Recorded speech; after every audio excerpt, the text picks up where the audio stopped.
na sala de coletiva de imprensa, aqui do Maracanã. Boa noite, Rogério. Boa noite. Parabéns por mais essa vitória. Estou só abrindo aqui as perguntas no nosso celular. Lembrando que as perguntas são enviadas pelos jornalistas que cobrem o dia a dia do Flamengo. Vou começar aqui com a pergunta do Wesley Ramon, Urubu Interativo. Ceni, boa noite. O Flamengo depende apenas de si para ser campeão brasileiro. Há uns dias você era contestado e hoje você pode conquistar seu primeiro título da Série A como técnico. O que passa na sua cabeça agora? Eu vejo cada jogo da mesma maneira. Eu entendo, às vezes, logicamente, né, o resultado não vem como foi nos dois primeiros jogos desse ano contra Fluminense e Ceará. Até o jogo contra o Fluminense bem parecido com esse, que a gente dominando o primeiro tempo, fazendo 1-0. Né, ainda bem, até sofremos um pouquinho no início do segundo tempo esse jogo e depois fizemos o segundo gol que faltou contra o Fluminense naquela ocasião. Mas eu trabalho da mesma maneira todos os dias. Eu vim para cá com o objetivo, com o sonho de trabalhar muito e ter a oportunidade de brigar por um título. Eu acho que hoje o Flamengo se aproxima dessa briga, 2 pontos de diferença. Temos um jogo dificílimo já no domingo, né, contra o Red Bull. Mas já é melhor, faltando 4 rodadas, por mais difícil que seja a nossa tabela, depender de si próprio para chegar ao título. O caminho é longo, mas temos possibilidades. Isabelle Costa, canal Paparazzo Rubro Negro. Boa noite, Ceni. Reta final do campeonato e alguns jogadores acumulam 2 cartões amarelos, como João Gomes, Gustavo Henrique e Gabigol. A substituição do jogador no segundo tempo foi para proteger o atleta de tomar o 3º cartão e ficar fora da próxima partida? Bom, antes de responder sobre os que acumulam 2 cartões, a primeira arbitragem do Klaus é muito boa, ele é, para mim, acho que o melhor árbitro do país hoje. Mas no caso do Diego, que tomou o 3º, é curioso para mim, sabe? Porque uma bola dividida, ao meu ver, estava bem na minha frente, né? Ele salta ombro com ombro, bate a cabeça com cabeça, o jogador, e ele toma um cartão amarelo. E aí tem um pênalti a nosso favor, um jogador que evita uma chance clara de gol, e ele já tinha o cartão amarelo. Então chama o VAR, vê o pênalti, uma chance óbvia de gol.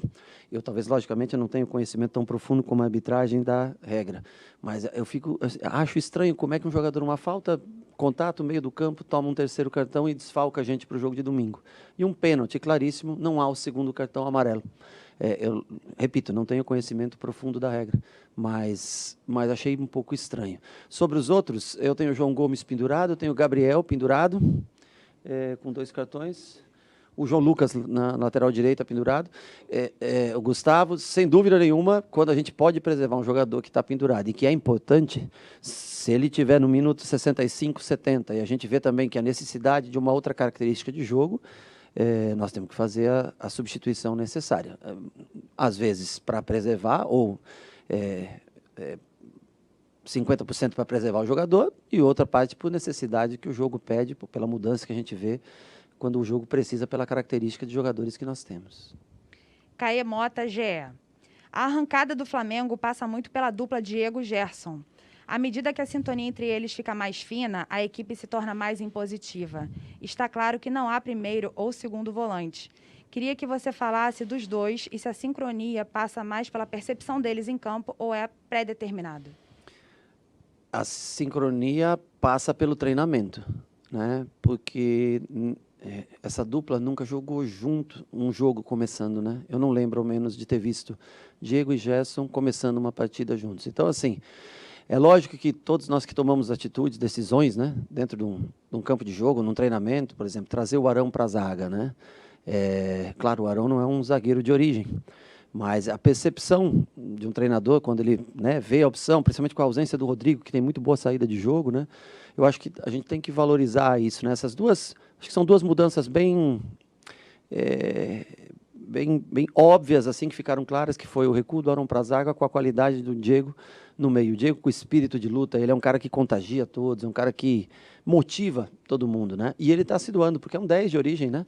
Eu sei que hoje ele faz muito melhor essa função de frente para o jogo, pela qualidade que tem.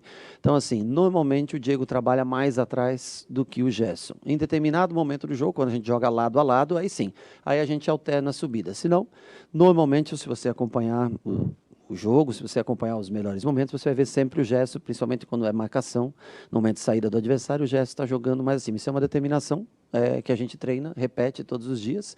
Claro que ainda vão faltar ajustes, né? O Diego, repito, não é um primeiro volante, né? Não é um... São no mínimo 2,8, para não dizer 2,10 jogando no meio campo. Mas a qualidade da posse, do controle de jogo passa muito, sem dúvida, por ter 2 volantes dessa qualidade, mas especialmente por ter trazido o Arão para trás na ausência do Rodrigo Caio. Marcos Coelho, Rádio Tupi. Rogério, o elenco do Flamengo tem uma série de jogadores decisivos, entre eles o Bruno Henrique, que sempre aparece bem nos clássicos. Qual a importância de poder contar com esses atletas que crescem em jogos grandes? O Bruno Henrique, ele não acho que ele se destaca só nos clássicos. Na grande maioria dos jogos, ele é um jogador que ou dá assistência ou faz um gol, como fez de hoje o segundo gol. É um jogador importantíssimo para mim. 100 gols na carreira, se eu não me engano, né? 100 gols hoje, né? Eu fiquei feliz. Falei que ele já está alcançando ali na marca, passando 100. No último jogo, assistência. Nesse jogo, gol. Então, ele é um jogador imprescindível, um bom jogo aéreo, né? Um jogador que tem a velocidade, jogo aéreo, explosão, tem uma boa finalização de perna direita, um cabeceio, né? Um tempo de bola fantástico. Jogador extremamente querido por todos, um cara que trabalha muito, merece realmente todos os elogios e viveu um momento bom como ele já viveu em 2019 e está novamente readquirindo a confiança para jogar. Edson Viana, TV Globo. Rogério, boa noite. Gabigol saiu aparentemente contrariado e você, com fisionomia fechada, trocou rápidas palavras com ele. Qual a sua visão da postura dele? Eu acho que nenhum jogador gosta de ser substituído, né? Eu vejo pelo outro lado. Esses dias me perguntaram do número de gols que o Flamengo perdeu. Eu vi do número de chances que o Flamengo criou. Eu acho que cada um tem um comportamento, cada um age de uma maneira, mas não tem problema nenhum. Eu conheço bem o Gabriel, trabalho com ele todos os dias, sei que ele queria ficar mais tempo em campo, mas nós temos o Pedro também, que é um jogador importante nessa função. Naquele momento eu achava que precisava de um jogador para segurar um pouco mais essa bola, para a chegada dos outros jogadores à frente, e logo depois até sai o gol, mas sem problema nenhum. Conheço bem o jeito do Gabriel, todo dia, não há problema nenhum. Ele se doou muito hoje no jogo, ajudou muito na marcação, ele teve boa recomposição, teve as suas chances de gol também novamente, ele está sempre aparecendo pela movimentação, pelo mérito da movimentação dele, mas sem problema nenhum. Alguns saem mais cansados, mais tranquilos, outros queriam estar mais tempo dentro de gol. O centroavante normalmente é assim, é mais fominha, né, para estar dentro do campo. Vai chegar o momento que ele e Pedro vão estar juntos dentro do campo de jogo, em algum momento, e infelizmente, em outras vezes, ele vai ser substituído, faz parte do jogo, faz parte da decisão que um treinador tem que tomar, mas sem problema algum.